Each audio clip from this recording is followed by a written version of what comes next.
दोस्तों, एक बार फिर से आपका स्वागत है मेरे YouTube चैनल ज्ञान सरोवर में। आज हम फिर से एक नए प्रश्नों के साथ आप लोगों के सामने में उपस्थित हुआ हूँ।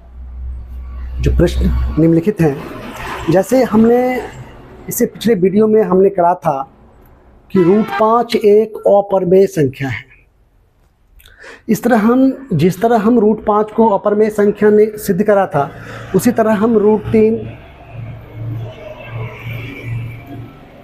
√7, √2 को भी हम कर सकते हैं। सेम प्रोसेस है। अब हम कुछ नए प्रश्न, जैसे 1/√2 को अपरिमेय संख्या सिद्ध करेंगे, या दूसरा ले सकते हैं 5√2। इस तरह के प्रश्न को हम अपरिमेय संख्या सिद्ध करना सीखेंगे आज। चलिए, जैसे हम पहला प्रश्न लेते हैं, हमको सिद्ध करना है। प्रश्न ये हुआ, जो सिद्ध करें या प्रमाणित करें कि 1/√2 एक अपरिमेय संख्या है। ये प्रश्न है। तो इसको दो तरीके से साबित किया जा सकता है।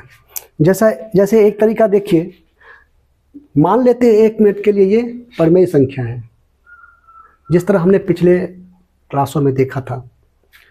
मान लेते हैं, माना कि 1/√2 एक परिमेय संख्या है।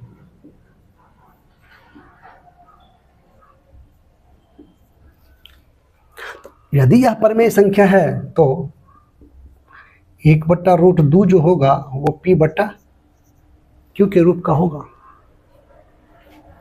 अब यहाँ हम क्रॉस मल्टीप्लिकेशन करेंगे या इसको पलट देंगे, √2/1 कर देंगे तो ये भी पलट जाएगा, q/p हो जाएगा।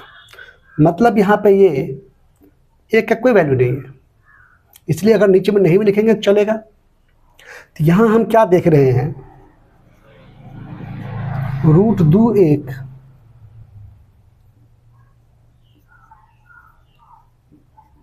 अपरिमेय संख्या है, जबकि q/p एक परिमेय संख्या है। जो क्या है, जो बराबर है, जो संभव नहीं है। परिमेय और अपरिमेय कभी बराबर नहीं हो सकते। यहाँ पे हम देख रहे हैं बराबर है। तो यह इसलिए हुआ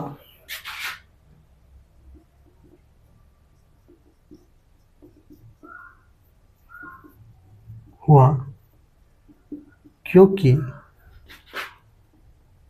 हमारी प्रारंभिक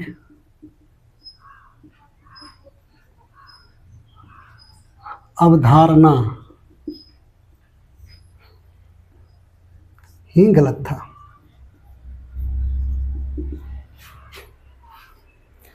हमारी प्रारंभिक अवधारणा क्या थी?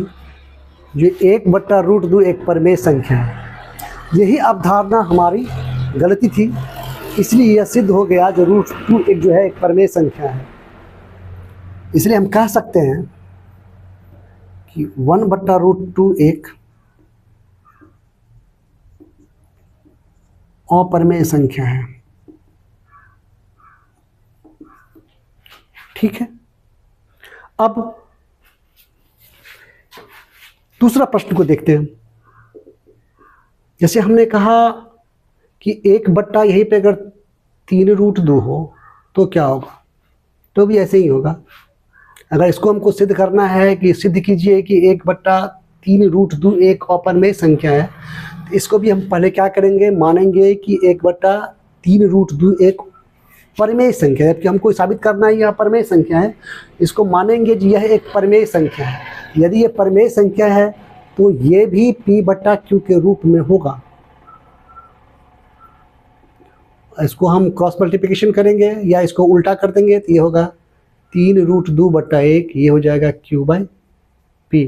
अब इसको हम क्या करेंगे, ये 3 तो इसमें परिमेय है, इसको गुना कर देंगे, यहाँ पे बचेगा √2, नीचे में 1 का कोई वैल्यू नहीं है इसलिए इस नीचे में 1 नहीं भी देंगे चलेगा, और 3 से इस p को गुना कर देंगे तो ऊपर में q, नीचे में 3p। अब फिर यहाँ पे हम क्या देख रहे हैं, ये है अपरिमेय संख्या, ये है परिमेय संख्या जो बराबर है, जो नहीं होना चाहिए। और हो गया इसलिए ये क्योंकि हमारी प्रारंभिक अवधारणा जो था 1/3√2 एक परिमेय संख्या है, वही गलत था। इसलिए 1/3√2 एक अपरिमेय संख्या है। इसी तरह से मान लीजिए अगर ये रहेगा जो 5√2 को सिद्ध कीजिए एक अपरिमेय संख्या है, इसको हम क्या करें, यहाँ पे मान लो 3 है, कुछ भी है, कोई भी अभाज्य संख्या पे हो सकता है, √7 हो सकता है, √2 हो सकता है, √11 हो सकता है, कुछ भी हो सकता है। अगर इसको सिद्ध करना होगा सेम इसी प्रोसेस से हम मानेंगे कि माना कि 5√3 एक परिमेय संख्या है। यदि यह परिमेय संख्या होगा तो ये भी क्या होगा, p/q के रूप में होगा। हम क्या करेंगे, 5 इसको मल्टीप्लाई कर देंगे, √3 को वही छोड़ देंगे, और ऊपर में p है, नीचे में 5q हो जाएगा। तो ये एक अपरिमेय संख्या, ये परिमेय संख्या, ये बराबर है जो नहीं होना चाहिए, और ये बराबर नहीं होना चाहिए लेकिन फिर भी हो गया। ये इसलिए हो गया क्योंकि हमारी प्रारंभिक अवधारणा ही गलत था, इसीलिए यह एक परिमेय संख्या नहीं हो सकता है, यह एक अपरिमेय संख्या है। इस तरह हम रूट वाले कोई भी प्रश्न हैं जिसको हमको अपरिमेय सिद्ध करना होता है, रूट वाले को ही अपरिमेय सिद्ध करना होता है, तो ऐसे प्रश्नों को हम इस प्रकार हल कर सकते हैं और उसे सिद्ध कर सकते हैं कि वह एक अपरिमेय संख्या है। अब दूसरी विधि की ओर चलते हैं। दूसरी विधि में जिस प्रकार हमने कल पिछले क्लास में हमने देखा था, हमने √5 को सिद्ध किया था कि वह एक अपरिमेय संख्या है। उसी तरह से जैसे ये यहाँ पे 1/√2 है, इसको सिद्ध करना है, अपरिमेय संख्या है, तो इसके लिए हम क्या करेंगे, वही प्रोसेस अपनाएंगे। इसको मान लेंगे 1 मिनट के लिए ये परिमेय संख्या है, तो p/q के रूप में होगा। अब हम इसको क्या करेंगे, मल्टीप्लाई करेंगे, कोना कोनी गुना करेंगे, तो q बराबर, या इसको हम ऐसा करेंगे, जो अगर इसमें कोई उभयनिष्ठ गुणनखंड है तो इसको हम विभाजित कर देते हैं। तो मान लीजिए a/b के रूप में, या m/n, या जिस तरह से आप मान सकते हो, मानो इसको। अगर इसमें उभयनिष्ठ गुणनखंड है तो उसे विभाजित कर दिए, तो एक इसका मतलब 1/√2 = a/b हो गया, मतलब a और b में कोई उभयनिष्ठ गुणनखंड नहीं है। अब यहाँ पे हम क्या करेंगे, दोनों ओर वर्ग कर देंगे। तो दोनों ओर यदि हम वर्ग करते हैं,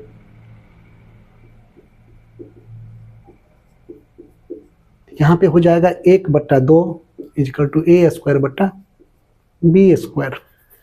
क्योंकि 1 का स्क्वायर 1, √2 का स्क्वायर 2 हो जाएगा। अब क्रॉस मल्टीप्लिकेशन फिर करेंगे, यहाँ पे क्या हो जाएगा, 2a² = b², मतलब a² = b²/2। यहाँ पे हम देख रहे हैं b² को 2 विभाजित कर रहा है, इसका मतलब है जो b में 2 है।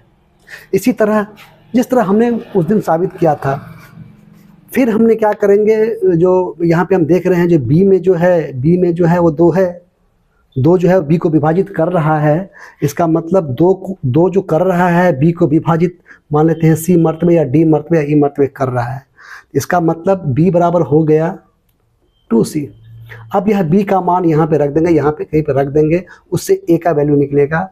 और a में हम देखेंगे क्या, जो जिस तरह उसमें हम 5 में देखे थे, उसी तरह से जिस तरह यहाँ पे हमने देखा कि b को 2 विभाजित कर रहा है, मतलब b में 2 है, उसी तरह से a² को भी 2 विभाजित करेगा, और इसका मतलब a में भी 2 होगा।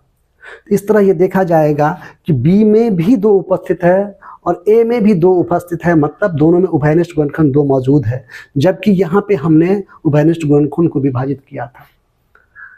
इस प्रकार यह सिद्ध होगा। जो इसमें भी हमको 2 तरह की बात देखने को मिलेगा। एक तरह देखने को मिलेगा जो उसमें उभयनिष्ठ गुणनखंड नहीं है जो हमने काट के दिखाया था, नहीं है। लेकिन बाद में देखिएगा जो है ये दो तरह की बातें सामने आती है। दो तरह की बात सामने आने का कारण भी वही है, हमारी गलत अवधारणा। हमारी गलत अवधारणा जो थी, जो 1/√2 एक परमेय संख्या है, यही हमारी अवधारणा गलत थी, जिससे यह सिद्ध होगा कि 1/√2 भी एक अपरमेय संख्या है। इस तरह के सवालों को हम दो विधियों द्वारा जो है हम सिद्ध कर सकते हैं कि यह एक अपरमेय संख्या है। फिर आगे हम एक नए प्रश्नों के साथ आप लोगों के सामने प्रस्तुत होंगे।